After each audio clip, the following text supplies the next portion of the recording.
It going this Monday morning? I guess you've just come back from Mexico? Yeah, I went down for like 2 days. I mean, I live an hour from the border, so it's not that big of a deal for me. I have a Century Pass, so Century Pass are for people that cross the border a lot, and that means you got to skip the line. So yeah, I dipped down into Mexico. It's Baja California, quite a bit. Some of you guys that saw the last webinar we did, you saw pictures of me doing wheelies down the highway. So I do a lot of motorcycle stuff down there. And yeah, so I dipped down for a little bit, had a little bit of fun, cleared my head, and came right back. Oh wow, that's awesome. Is that like, because you mentioned you're kind of like I don't know if it's a pro or a semi-pro thing. Is that when you did the shoot thing and everything on that front, or? So I host a TV show where we take guys from the California border all the way down to the tip of the Baja Peninsula, which is Cabo San Lucas, and we do that once a year. But we do a bunch of other rides throughout the year. You know, we're down there looking for new trails and doing different things. I wouldn't say I'm a pro. I'm an old guy in that space these days. But actually, I felt like a young guy this weekend because this ride was for celebrating these Baja California legends. And so probably like 20 of the guys that were with us were over 65 years old. And two of the guys that were inducted into this Hall of Fame, one was 79 and one was 68. And they both ride dirt bikes on a regular basis. And we had one guy that was 82 years old and one guy that was 80 years old. And they were just, I mean, they're my heroes.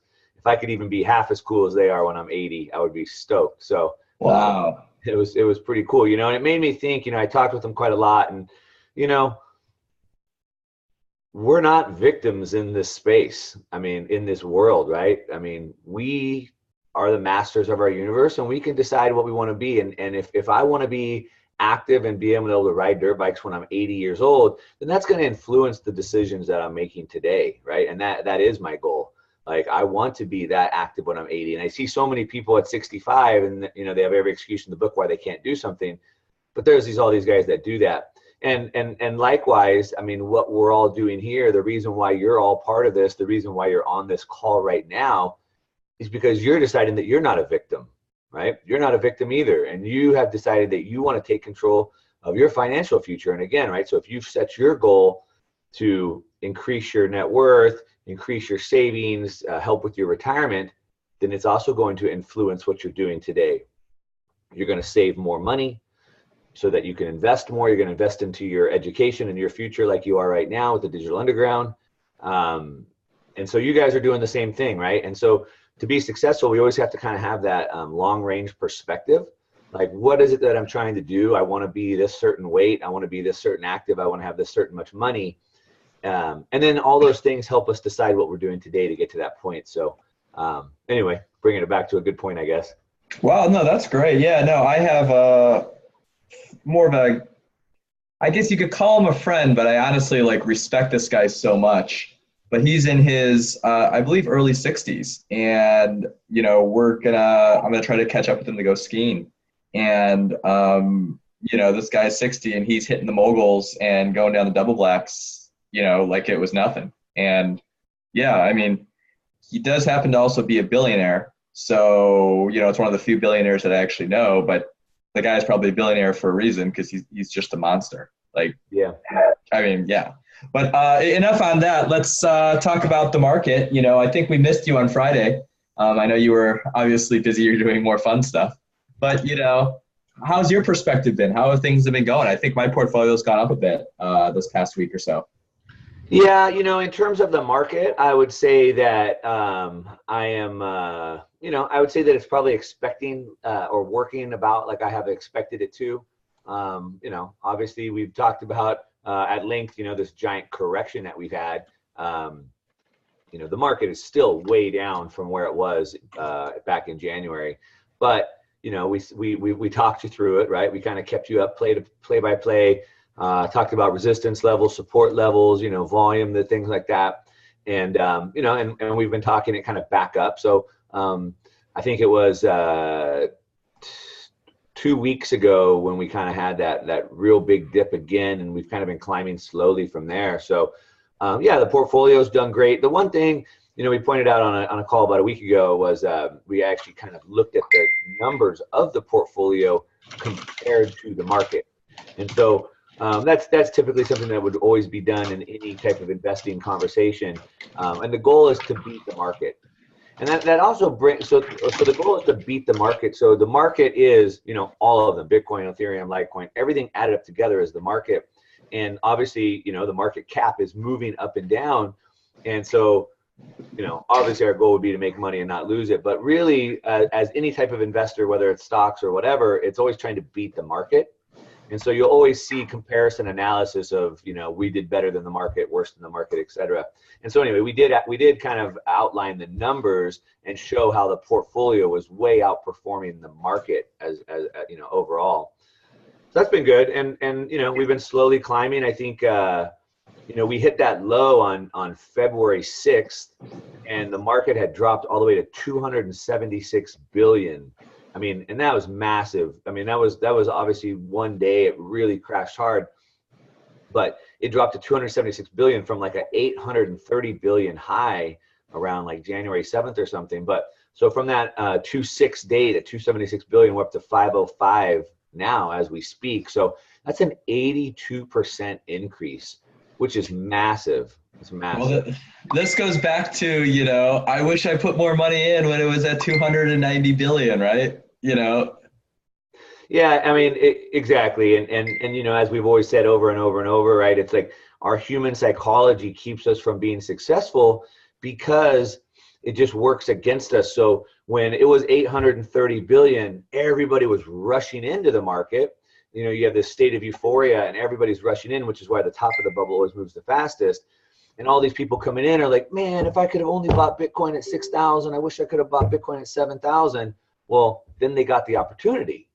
But when it hit 7,000, nobody wanted to buy it because, oh no, I'm not buying it. It's probably going to crash all the way down to zero. No way I'm touching it at 7,000, right? So now it's bounced back up to 11,000 and you missed your chance, And so hopefully some of you guys got that. And, that's why we try to talk you through this and hopefully try to help you get past that psychological hurdle that, that keeps most people back. But yeah, it bounced back quick, Yeah, I know. I can only speak for myself. I was sitting there, wanting to pull the trigger. I think it actually dropped as low as 50. Did it drop as low as 5,900? I think that was like the low of the low. I was ready. Yeah, I'm not sure how far it dropped. Yeah, it went down to, I think, as a low of 5,900. It was at like 4 in the morning, so I fell asleep there.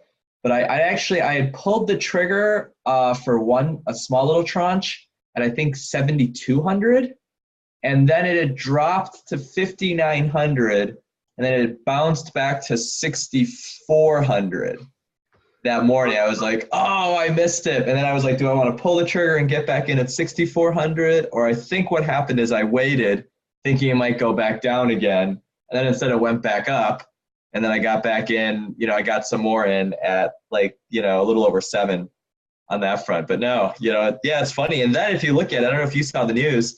Did you hear about this anonymous Wall Street guy or hedge fund guy that made a $400 million Bitcoin trade? I did. Yeah, I did.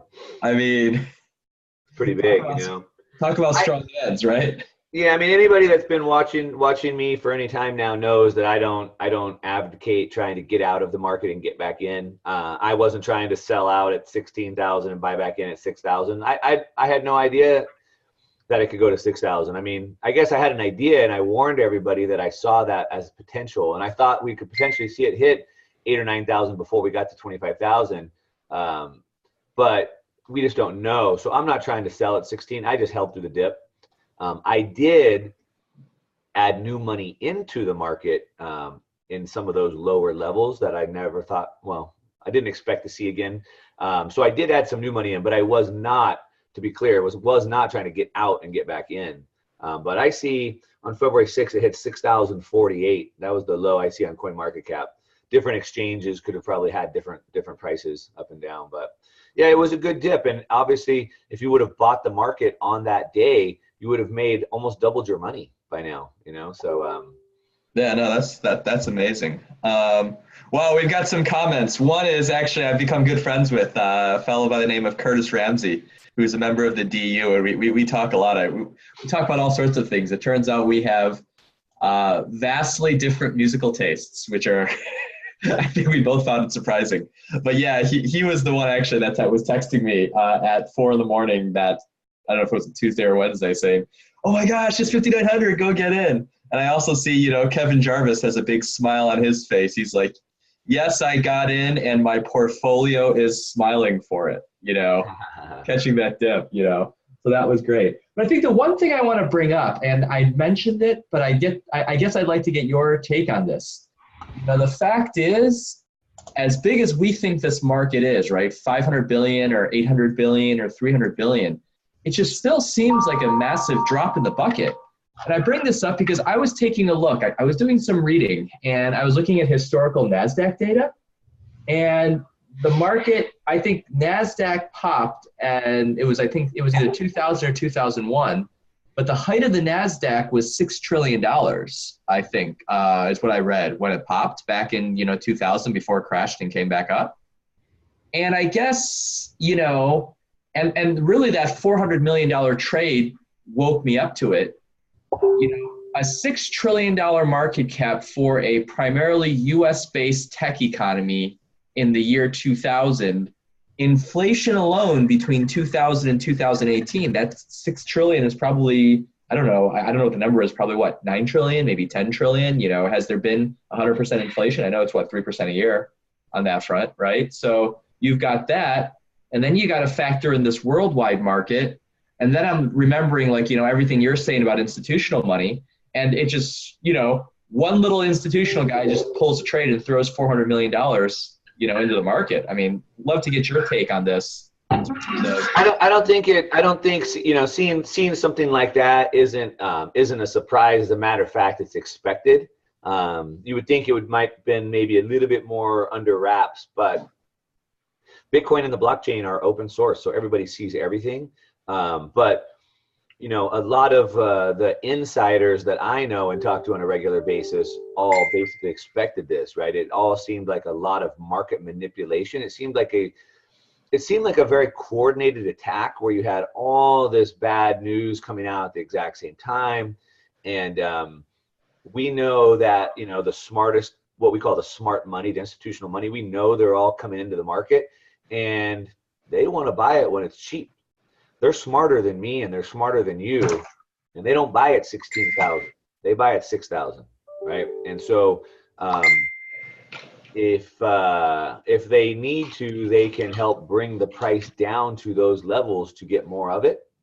And like Warren Buffett says, right, the markets are very efficient of moving money from the impatient to the patient, and so they're patient and they'll wait. They're going to wait for that price to come down, and when it does, they're going to move in heavy. So because, like I said, most of the insiders that I know thought there was some sort of market manipulation coming just for this very reason, I wasn't super surprised by it. But wow. Yeah. Well, what's interesting, I don't know if you've seen, is JP Morgan has just, which 3 months ago was anti-crypto, anti-Bitcoin, and saying the whole thing was, I don't want to say a scam, but, raising grave concerns. I actually saw last week they put out a Bitcoin blockchain Bible, and now they're going heavy into this. So, I mean, conspiracy theories aside, I mean, it makes sense, obviously, that a sophisticated person with a lot of capital wants to buy in as cheap as possible. And given the current regulatory climate, which is non-existent, if I had $1 billion to put in the market, and I also had the resources to kind of sway the opinion so I can get in at the market at a better time, I guess it makes sense to kind of get the best price I can. Right. So they got the big money for a reason, right? They're a little bit smarter. They have a little bit more resources. So, that's probably what happened. And Bitcoin and Jamie Dimon did come out and say it was pretty much a scam. He even went as far as to say that if anybody at JP Morgan was trading in Bitcoin, they'd be fired, which was really aggressive. Then, of course, shortly thereafter, after the price crashed, It was found out that JP Morgan was in fact putting money into cryptocurrencies and Bitcoin. Then he came back out and spread more bad, FUD regarding it as well, and now he's changed his tune. So, yeah, I mean, the big thing, I'm still trying to get a copy. I've been, I'm trying to get a copy without actually having to pay for it. But they have a 70-page report that they put out on the 8th of February. I'm not sure if you saw that or not, but supposedly it's very comprehensive. And I saw some headlines coming out of it. To be honest, from all the people that I've talked to in the industry, going to different events and whatnot, it's no surprise. Obviously, we're talking about the banking sectors, the Wall Street sectors are coming into this space, but for the most part, they don't get it. And so what I mean by that is that, we all look at the world through a certain lens that we have. And my lens is different than your lens based on my experiences and my beliefs and whatnot, right? And so they're coming into this space, but they're looking at it through the lens of a banker. The problem is that this doesn't apply. So, what they want to do, what they traditionally do, what they look to do is to control an asset, to manipulate an asset. They're looking at ways they can get in the middle, they can extract fees, all those things.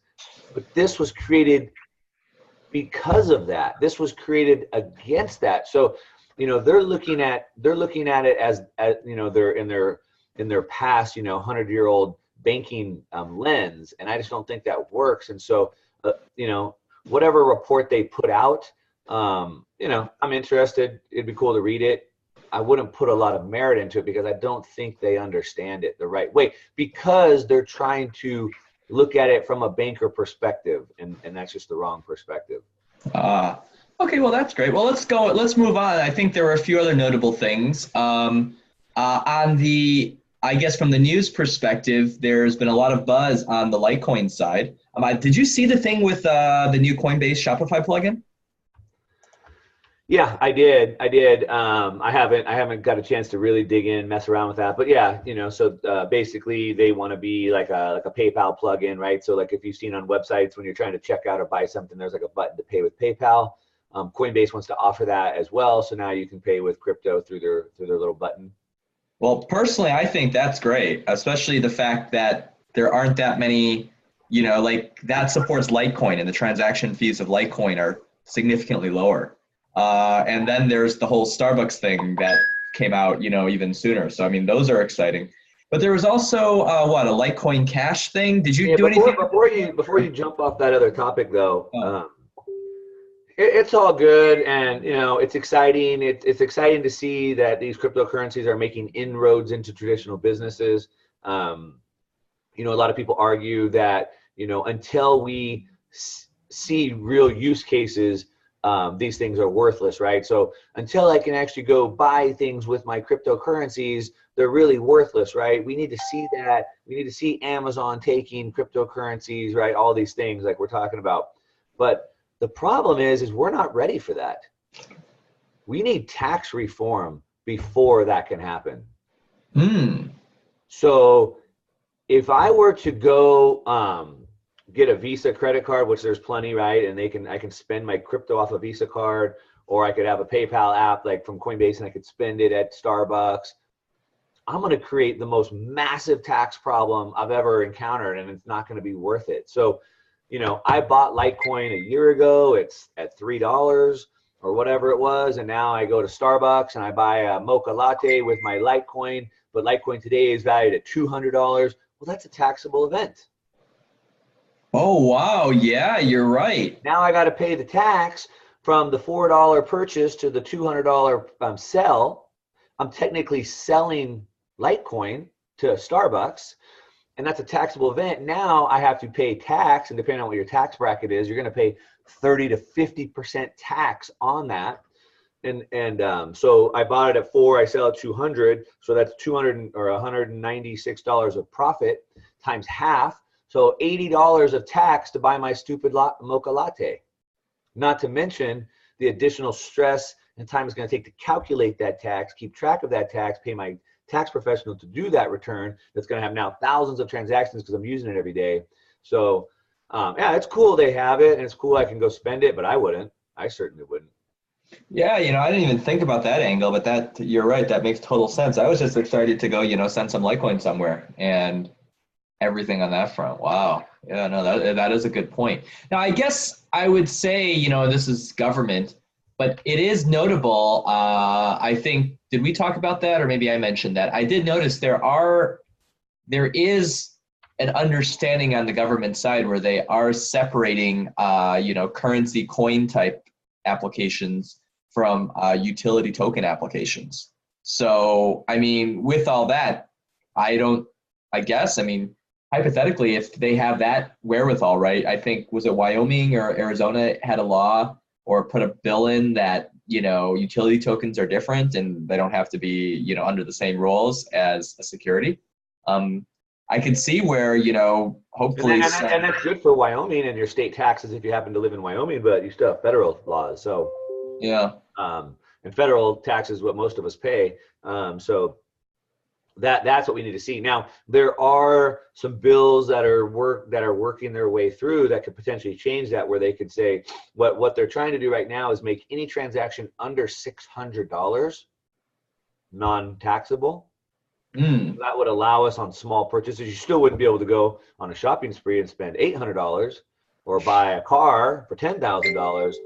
But, and all these people, they want to buy a car with Bitcoin or a house with Bitcoin. I mean, that taxable event is so massive. But anyway, there is something that's been being kicked around the federal government about exempting transactions under 600. And that would at least allow you to go buy your mocha latte if you really want to.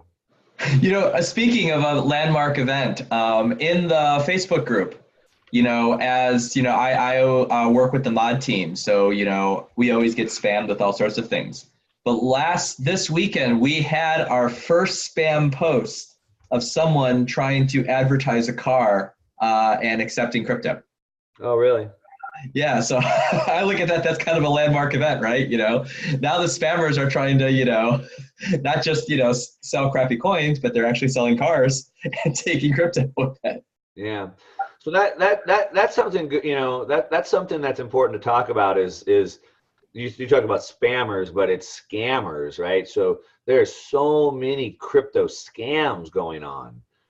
So everyone's trying to get your money. Everyone's trying to get your crypto, and it's very easy to lose your crypto, and it's nearly impossible. I mean, it is impossible to get it back. So, just like there's all these PayPal scams and this and that. Now there's crypto scams. Anywhere there's money, there's going to be scammers out there. So, hey, I have this car, send me 1 Ethereum as a deposit and I'll ship it to your house, things like that. Like, don't be sending your money to anybody. I see a bunch on Twitter and things like that where they're like, hey, I'm going to pay out 1,000 people with an Ethereum. Just send me 0.2 Ethereum to get enrolled, set up in my thing. It's like, don't be sending that. That's like the age-old Nigerian scam, which is like, hey, I want to bring 40 million in the country. Send me 1,000 for the legal docs, and I'll send you the 40 million. It's like, no, you don't give anybody money up front, right? Yeah, no, that's there's two things. That's interesting. So speaking of scams, I think there was a there was a fork this weekend that gained some traction. But then specifically Litecoin, right? But then, Charlie Lee, who was, he's the creator of Litecoin, wasn't too hot on it. And I actually took a look at that fork, and I'm sure you did too. And the only way to get Litecoin Cash, if I read it right, was I would actually have to download their wallet and move my private keys into their Litecoin wallet. Or not the Litecoin wallet, the Litecoin Cash wallet, which was not a Litecoin wallet. And for me, the thought of an airdrop, we all love free coins, but that kind of put the little heebie-jeebies on me because I was like, whoa, you want my private keys? Well, and that's one good example that you bring up, but that's always the problem. And so, I've always talked about every time there's even a legitimate drop like Bitcoin Cash, for example, right, which happened or a legitimate fork, I should say, which happened back in August. The problem is that there was no way to claim the Bitcoin Cash right away. So what has to happen is you have to have a wallet that will support the Bitcoin Cash. Then you could you can claim your Bitcoin Cash or that new forked coin into that wallet. Well, most of the wallets don't keep up with all these forks. So there's a lag.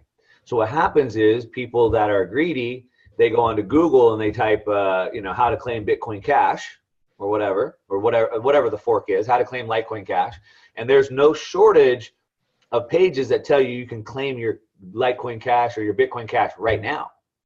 And they get you to click on it. They tell you to, okay, put your key in here, set up a wallet, and we'll put it in there. And they're just taking your money. And so I've always warned, like, hey, don't rush into this. Wait until, a legitimate wallet is accepting this. And so, what you're saying about Litecoin Cash is totally true. The other thing is that typically with a fork like Bitcoin Cash, for example, what we see is that, and forks happen all the time. A fork is basically when you create a copy of the blockchain and then you kind of move on your own way. But typically what happens is it's the developers aren't able to really agree anymore on what they want to do, and so they each go their separate ways. Whereas Litecoin Cash was not done that way. It was not forked from anybody associated with Litecoin Cash. So these were just scammers trying to prey on the name and the people that aren't really paying attention, and they create a fork of Litecoin, but it had nothing to do with Litecoin. It had nothing to do with it. There was nothing official. There were no developers. Wow. Well, hey, check this out. This is even crazier. So I mean, we all, Lamar, our friend Lamar, he was recently doing a Stellar Lumens airdrop, and it appears that a group of scammers, and this is actually what Lamar is saying, basically found a way to use the Facebook Graph API to target people. I don't know if it was in his group or related to his airdrop or something. And then they literally just used that, shared their pics or shared their profiles, and tied that to a Stellar Lumens scam saying, hey, enter in your wallet ID and private keys and you'll get more free tokens. So that's even crazier, where it's one thing if they're just doing it. Another thing is people are utilizing the technology and, taking advantage of, like Lamar's doing a good thing. He's just saying, hey, I'm going to give you some free tokens. But now these scammers are, using him to do this. And hypothetically, and this is actually even more scary, if anybody gets scammed, the scammers might try to pin it on Lamar or something on that front. And geez, that's awful. I mean, yeah. So for those of you guys that don't know what we're talking about, like private keys, when it comes to cryptocurrencies in general, whether it's Bitcoin, Litecoin, whatever you have, you never take possession of it. You don't download it. There's nothing that you ever have possession of. It's a record that lives up in the cloud, up in the blockchain. And there's two keys that help you control that. You have a public and a private.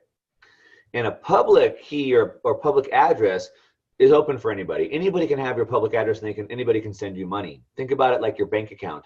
You could give me your bank account number and your bank name, and there's no problem with that. I can go to your bank, I can put money in there for you, whatever, right? I can send you a wire, whatever. But you don't want to give me your ATM card and your PIN number, right?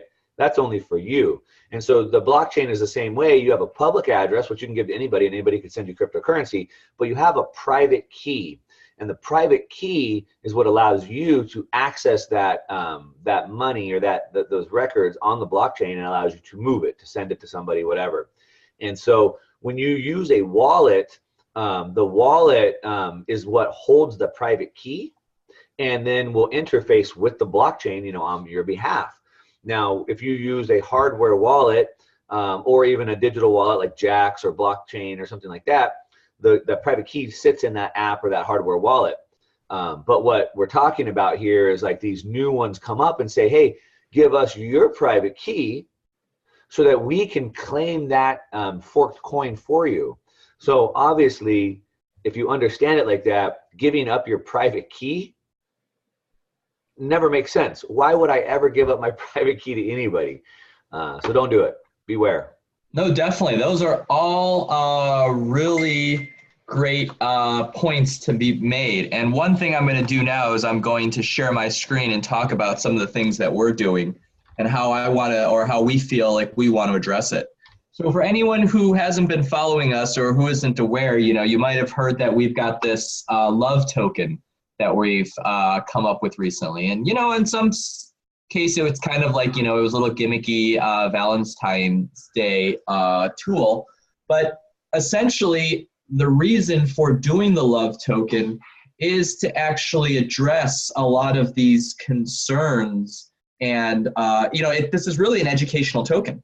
And why we want to do this is, everything Mark just said, if you guys were hearing, private key, public key, wallet safety, airdrop, all this sort of stuff, it's not simple and it's not intuitive. You really have to kind of dig into doing this. And it's hard to do when it's actually real money because like Mark said, if you, send your stuff to the wrong spot, you lose it. So, I don't know, I mean, me personally, I don't want to just like send $10 here for an experiment or $10 there and just, that's tough. So one of the main things why we've created this love token, on one hand, you could say, oh, it's kind of, the term shitcoin, it's like a Dogecoin or whatever, it doesn't really do anything, but it does do something because this is a free token that we're generating. And for anybody who is signed up or everything, we're in the next couple of weeks, we're going to be releasing a bunch of free educational resources, trainings, seminars, exercises, all these sorts of things so that people can get familiar and comfortable with wallets, online wallets, hard wallets, soft wallets, paper wallets, all that sort of stuff. I don't know if anyone was on, but, we did a whole demo on a Trezor setup on Saturday, and we have more. I think we're going to do like a MyEther wallet later this week and then do the Ledger and just really do this. And the cool thing about this is, the love token, we're just giving away for free. I mean, there is no cost, we might have some funny copy saying, yeah, authentic love can't be bought, right? That's just hee. But the reality is we're giving it away for free because we want people to have tokens to actually send to other people and use them and play around and be in an environment where if you send 100 love, because you didn't have to pay for it and you screw up your private key address or you mess it up or whatever and you lose it, it's no big deal because we'll just print more love for you or you just, it didn't cost you anything. So, this is something that we're doing to try to help solve this problem of, people getting scammed, people not knowing what they're knowing and everything like that. Because, here's the thing. On one end, it's easy to say, oh my gosh, I need to protect my coins. I want to hide in I want to go hide underground. But there are actual real opportunities once you're knowledgeable. And if you're able to discern between what's a scam and what's real, there's real ways to actually do okay, right? If you had Bitcoin and you took advantage of that Bitcoin Cash fork, Bitcoin Cash is worth something. It's it would have been free Bitcoin Cash.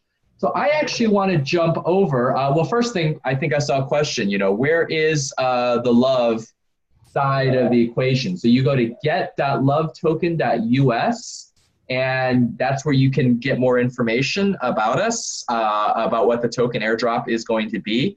It is an airdrop, but it is more about education. So you'll be given access to a variety of classes. And if you're in our Facebook group, we'll be live streaming them over the next couple of weeks. But I want to actually jump into this. I think I'm happy today because I knew something that Mark didn't this morning. So I don't know if you've seen this yet, but one of the members of our community, a fellow by Tim, who's actually one of the smartest guys I know, he alerted me about a airdrop for Waves. So it appears, and this is on the Waves official website, that they have announced an airdrop with Bitcoin Cash. It's going to start this upcoming Thursday, so it's 3 days from now. And basically, to do it, you have to generate a Waves wallet with letters B, C, and H in it, but not in consecutive order. After you generate your Waves wallet, you transfer your Waves over, and then when your Waves is there on that day, and if you can do it in the right way, a B, C, and H, you'll actually get a double payout on that. Now, we're still investigating this, obviously, because I just heard about it a couple hours ago, and I'm just letting Mark know. So before we say, hey, this is cool and do everything, we're going to do our homework. But, excuse me, I mean, for Mark's, I mean, and I'm going to put you on the spot, Mark. I mean, what do you think? Is this seems kind of legitimate, and this seems kind of exciting. I mean, I'd actually like to get some free Bitcoin Cash because I've got some waves that's been sitting around, just sitting there. Yeah. So, again, right, like you said, you're springing this on me. So, I would just tell you kind of what my thought process would be to look at something like this. So, first of all, there's all kinds of airdrops going on. Typically, they don't amount to a whole lot. A fork is different, right? So if a fork happens, like Bitcoin and Bitcoin Cash split, I get equal Bitcoin Cash for my equal Bitcoin. So if I have 10 Bitcoin, I get 10 Bitcoin Cash. That's pretty good. Typically, in an airdrop scenario, the ratios are way, way lower. As you might imagine, you're not getting a lot of money for free, right? So you might get like 0.01 Bitcoin Cash for every 1 waves you own or something, So I don't know. So that'd be the first thing I'd look at is like, what am I really getting? It looks like from this that you need to generate a waves wallet with BCH in it, and then it says that if number 4 says if it contains BCH in consecutive order, I get double the payout. So it almost sounds to me like it's like a little bit of a game. Like when I generate a wallet, it produces a random set of numbers, and if I'm lucky enough to have the BCH in it, I get the airdrop. And if I'm lucky enough to get them in consecutive order, I get double. And I don't know if that's right. I haven't looked into this, but it kind of sounds like that. What do you think about that, Charles? Yeah, I didn't even think about that. I mean, that's, I guess the question is it random or is it, is it a random number generator or is it you get to pick? If you got to pick, then why wouldn't everybody pick with the BCH in consecutive order? And so it says, if it contains, of course I'm going to make it contain that. So I don't know. I'm not looking into it. These are just my thoughts as I go through it. The other thing that I think of is it actually goes back to the first point, which is you're not getting a lot of money for free. I've never seen an airdrop that really was that big. And so although they're great and, if it happens on coins that I have, that's awesome. Typically, I don't think it's so much money where you need to be worried about. I see people spending so much time and energy on these airdrops. I think there's better places to spend your time and energy. But again, I haven't looked into this one. I don't know what those ratios are. It could be well worth it. It's definitely worth sniffing around a little bit for sure. Yeah, no, definitely. So I think we're going to sniff on this one a little more. This seems legitimate, but again, this is where education comes into play, right? So knowing what you do, knowing what you're getting into, and having that knowledge, gives you the opportunity to actually see, hey, is this airdrop worth something, or am I just doing, 4 hours of work for like $10 and say, yeah, screw it. Right, exactly. Cool. Well, moving on, I've been diving into NEO as of late. I don't know if you've looked at them or everything like that. But I've really been reading up on over the last 2 weeks as I've, gotten to know the NEO guys better and things like that. I've really been looking into understanding how their consensus algorithm works. And it's intriguing to me because, the purists will say, hey, the NEO consensus model runs against everything related to the blockchain. And specifically, let me kind of give a quick overview on this. NEO's consensus model is based on some type of co-opetition mechanism, where you've got a NEO council, and then the NEO council, if they accept you, lets you into, first you've got to qualify. So you've got to qualify, but then if you qualify, then you have to go through a vetting process with the NEO Council. And then once you are accepted, then you're a member of the NEO Council and you get quote unquote consensus or master node type status in the NEO environment. I think an analogy I was talking to someone about that someone used was, that's kind of like, joining the NFL. You need to have money so you can buy your NFL team, but just because you have money doesn't mean you can get into the NFL. You need to be accepted to be in the NFL. And once you're accepted, you have an equal, you're equal to everyone else. But first you have to kind of go through that, you have to go through that process. And it got interesting because, I got into a conversation. We didn't really have a long conversation, but it got me thinking because I was talking with Lamar Wilson over this weekend. And he was like, oh, whoa, you got to stay away from that. That runs counter. And on one hand, I agree with him because the whole concept of, blockchain is to be completely decentralized. But then it got me thinking, and I was like, wait, hold on. Yes, hypothetically, the blockchain is this decentralized thing where, we're all equal and we can all get in. But the reality of what, hashing capacity is today is both Bitcoin and Ethereum, they're kind of an old boys club, right? If you look at Bitcoin, there's one guy, well, not one guy, but, there's the guy that, makes all the ASICs for the Bitcoin miners happens to have one of the largest Bitcoin mining pools. And anyone wanting to get in essentially has to go through him to get in. And if you look at it, 4 people, if they coordinate, at that point, they can take over the Bitcoin network and do whatever. And the same thing goes with Ethereum. Ethereum is actually even scarier because it's 2 people. And for both of them, if you look at it, on one hand, we like to say, yes, consensus in the Bitcoin network or the Ethereum network are both things that are, open to the market, but that's not really the case. Because in the Bitcoin market, to gain consensus, which is a function of hashing power, the price of electricity matters dramatically. The capital that you have to bear in your supply chain, matters dramatically, right? So if I can get electricity for, if it costs, Mark, you 10 cents a kilowatt hour for your electricity, but I can get electricity for a penny a kilowatt hour, and I also have a monopoly on, ASIC manufacturing, I can literally, if assuming I had unlimited dollars, I can literally pour money in and, become a big dog in Bitcoin Cash. And it's basically like the rich can get richer in that scenario.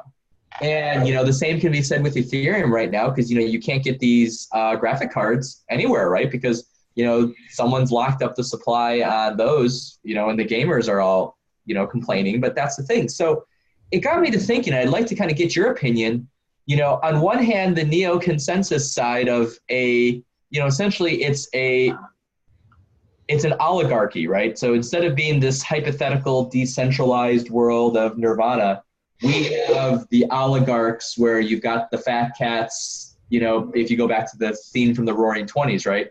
You've got a few people who are in the know, and the few number could be 50 number or it could be 100 that have control of the situation. But is that necessarily a better or worse thing? Because let's say Neo has 75 people in their consensus node. I mean, you could say, oh, those 75 people, they're creating the next level of Rothschilds or, the last level of bankers or whatever that control the world. But the reality here is Bitcoin is controlled by 4 guys. I mean, I don't know. I mean, I'd love to get your opinion on this. Well, I'm not exactly sure which part you want my opinion on. There was obviously a lot said there. I think you probably want to make it a little bit more simple and just kind of take a step back and maybe explain it a little bit better. So it's something I've talked about extensively, right? So you're talking about Bitcoin, and so we have decentralized currency, right?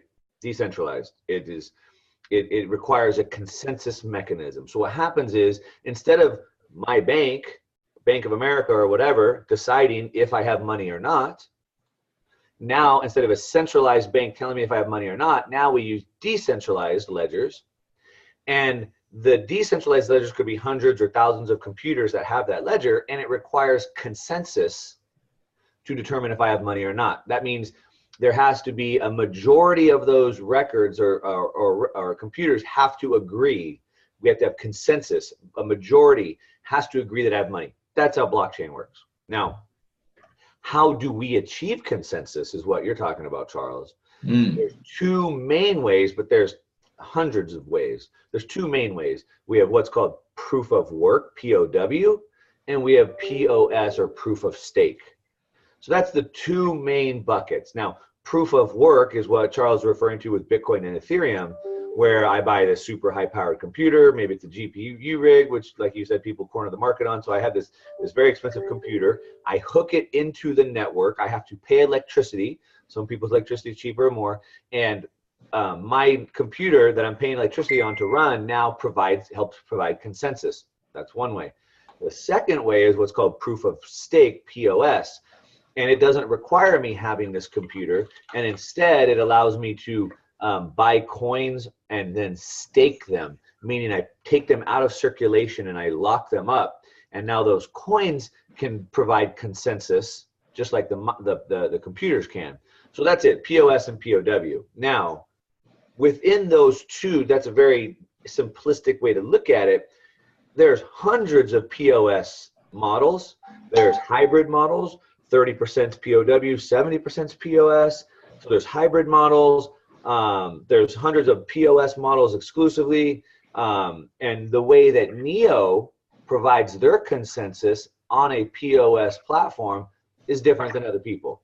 So I'm not sure if you want my opinion on POW versus POS, or if you want specifically on comparing Neo POS system versus Stellar's POS system or something like that. Well, yeah, I mean, let's just talk about that. I think it's not it's good for education because people understand. I think it's all about the fine details, right? And ultimately, Well, I think people should know about it, which is why I've talked about it a lot. I think understanding the difference of POW to POS is important. I don't think understanding the nuances of every single blockchain's POS system matters to 99% of the people out there. If you're wanting to develop, it might mean a little bit more to you, but for most people, how they achieve their POS probably doesn't matter. But going back to POW, so I do like POS systems better than the POWs right now, but a lot of the problems that plague POW, like what you're talking about, where the miners with Bitcoin and Ethereum have cornered the market. So you either have ASIC computers, which ASIC is a chip that's used like in Tomahawk missiles. They're very expensive, but they're very powerful. And they use these really powerful computers to do that, or they use a GPU video card. And those are very expensive and they're very hard to get now. So these people who can spend thousands of dollars on each computer can corner the market. But what we're seeing in POW is we're seeing lots of coins like Vertcoin, for example. Vertcoin is ASIC resistant. So that means you cannot mine Vertcoin with a high-powered ASIC computer. And the reason why that's important is it allows me to set up a computer in my house and compete on an even playing field without having these guys who can pool these high-powered computers taking over the network. So there are companies that are working on ways to make POW decentralized. So that's pretty good. POW still has its flaws because it uses a ton of electricity. And so then we have issues with electricity and sustainability and whatnot. POS is a lot better, I think, in a sense where I get to stake my tokens and I can compete without having to spend all this money on these expensive computers. Now, whose POS system is better? Honestly, I think time is going to tell, right? We're a bunch of professors in a room debating POS mechanisms and voting rights, but we really don't know what's going to happen in 5 years from now. I think, I always kind of talk about the beta versus VHS. Did the right technology win out? I don't know, but that's what the market chose. And so I don't know. I just don't think, like I said, it's important to understand. I like POS because I like those coins because I can earn rewards on those coins.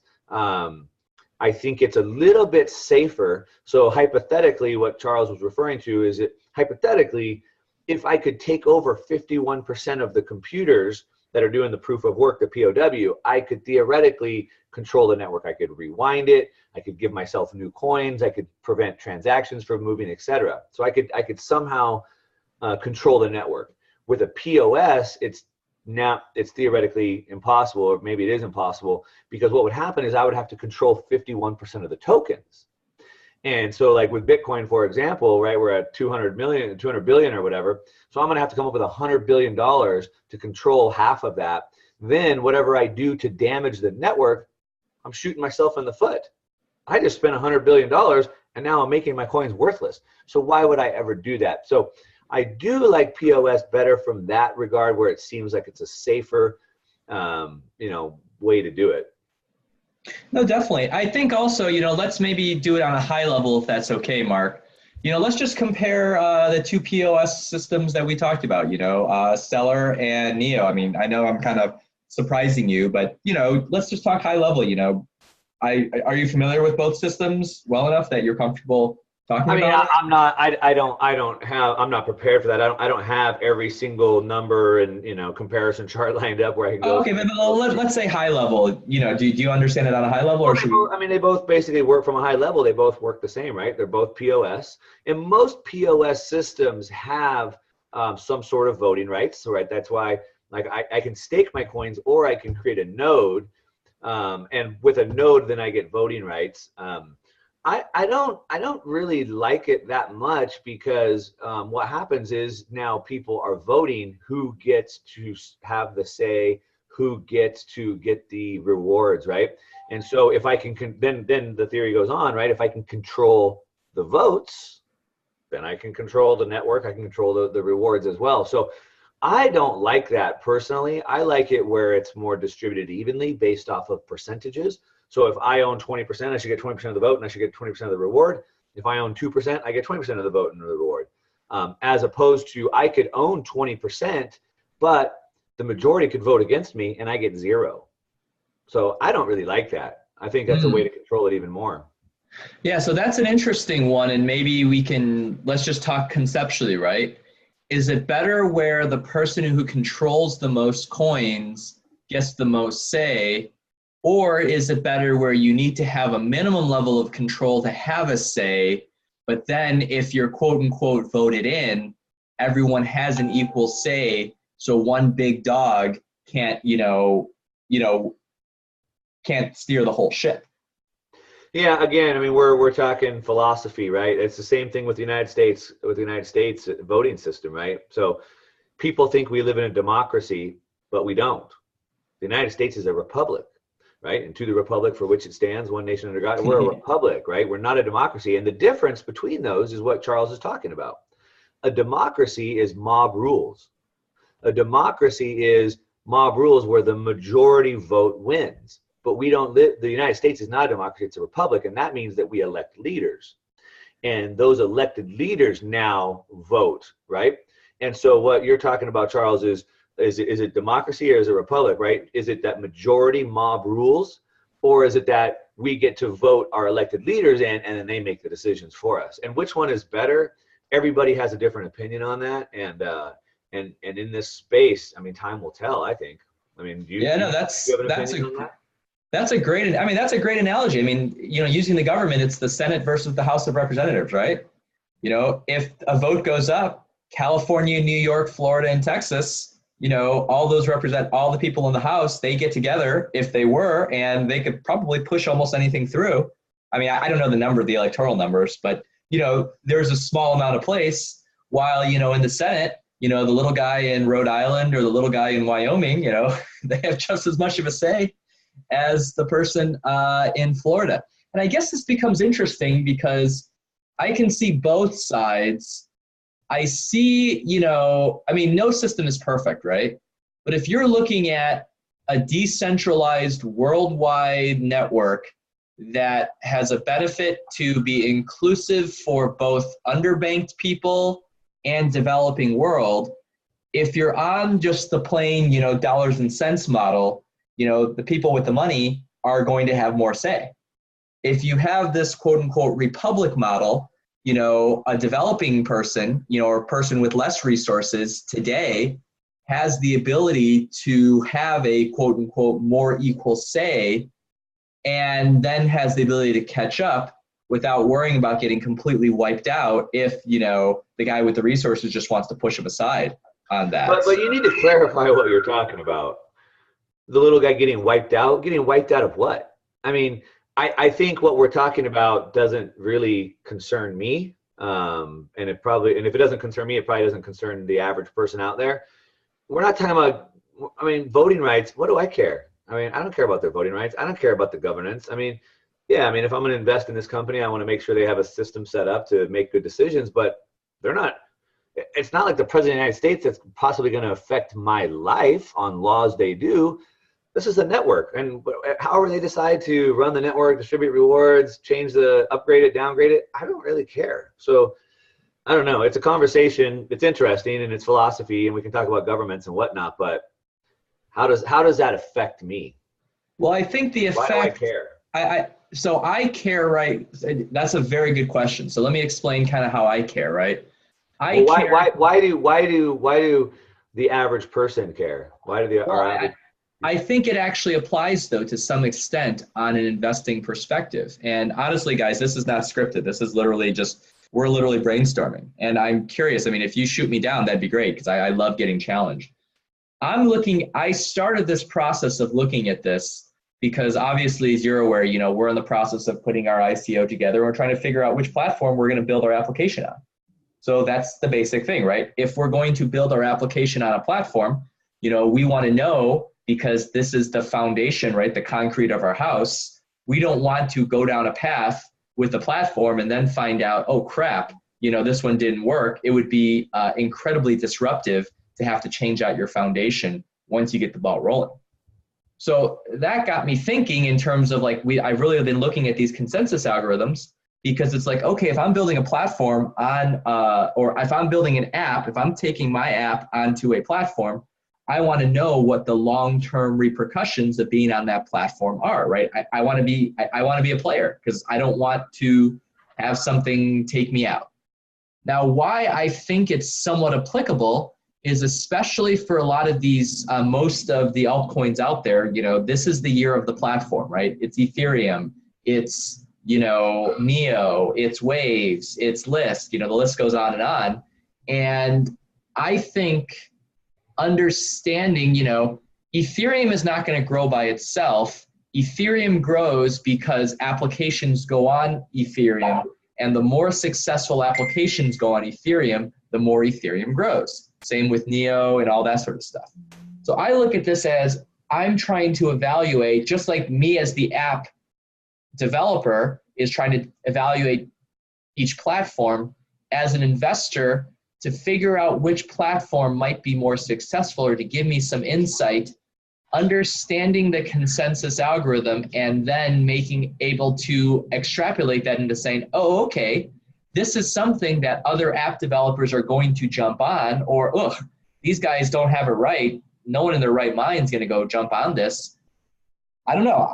I look at that and I say, that's actually kind of interesting information and something I want to know, because for example, this is completely hypothetical. Let's say, I'm of a belief that the Ethereum way of doing things is the greatest way in the world, and Neo, despite everything going on, the way they're doing their consensus mechanism is just, ass backwards. I'm going to say, okay, well, if that's the case, why would an app ever go on Neo? They would probably always go on Ethereum, or vice versa, or everything on that front. So that's basically my thought process. So hypothetically, that might be correct. Like, hey, I want to know if they have a good consensus mechanism, because I don't want to invest in a company that would suck with their consensus mechanism and nobody would ever want to build on it. Now, hypothetically, that makes sense. But we have no history or data to back up any of that. So what I mean by that is, how do you know today that this new consensus mechanism is going to be good or bad? Now, for example, we have hundreds of years of history and data that prove socialism fails. We can look at that. Look what's going on in Venezuela right now. We understand what happens with countries when they do communist policies. We understand Keynesian or Austrian School of Economics. We understand how those economies affect, because we've studied it for hundreds, if not thousands of years. We don't know anything about these consensus mechanisms. We have no frame of reference. So I can understand how they decide to come to consensus, but we don't know what they're going to decide in the future. So we have, even with the United States government, we have a set of rules of how they can pass laws, but we don't know what the laws they're going to try and put in 5 years from now, right?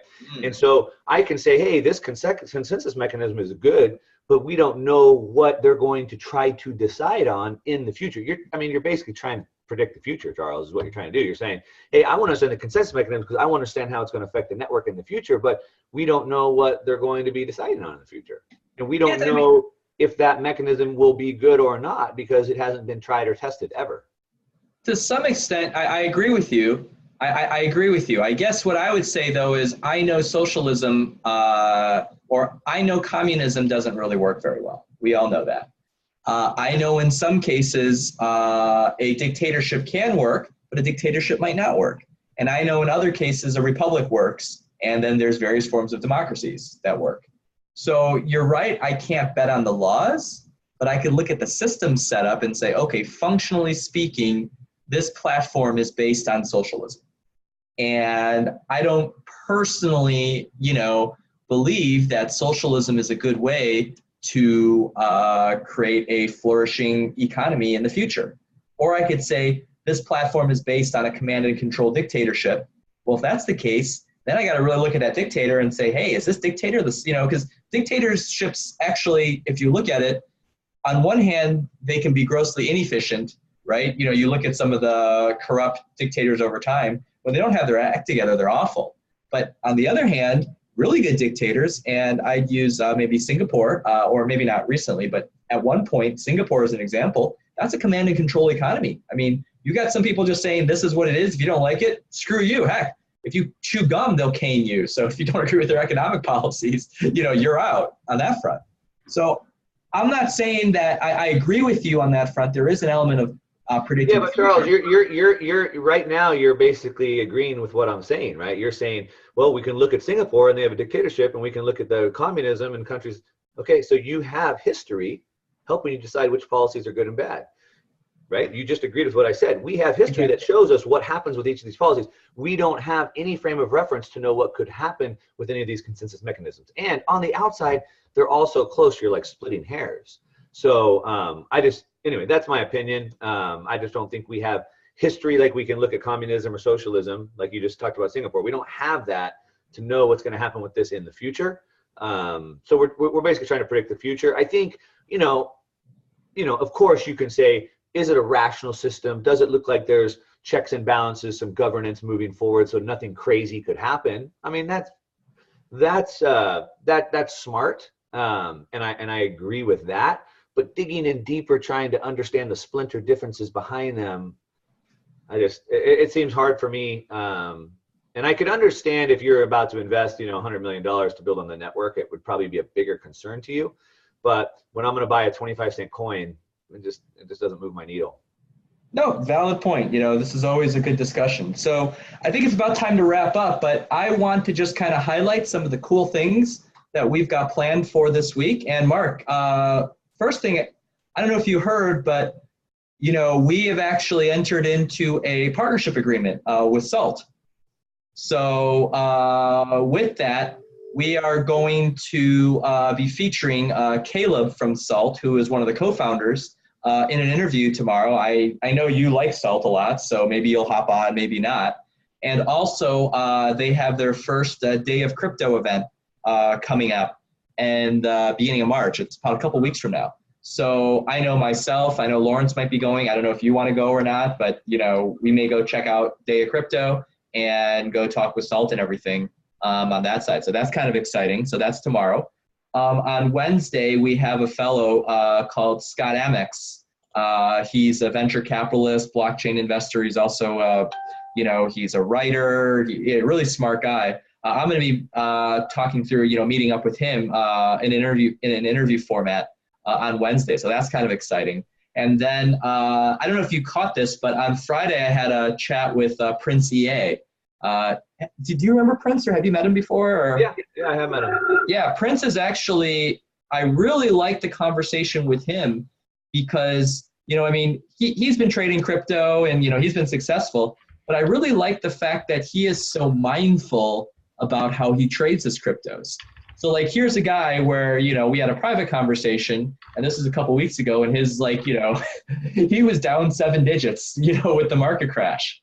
And here's a guy who's like, he is so at peace. I mean, you and I might, in public look like we're pretty calm, but I can just say privately, I'm running around, head cut off, lights on fire, oh my gosh, the thing's crashing, things are wild, right? But Prince, he's just so chill. He's like, yeah, it happens, and that's okay, and everything. It's like, yeah, I'm a little bothered, but I'm just going to go do my thing. And I think that mindset or that sentiment awareness is great for being able to handle this market. So yeah, these are some of the things we've got planned for this week. It should be exciting. Let's wrap up right now. Thanks everyone for tuning in. And we'll probably see you soon. Talk to you guys later. Bye-bye.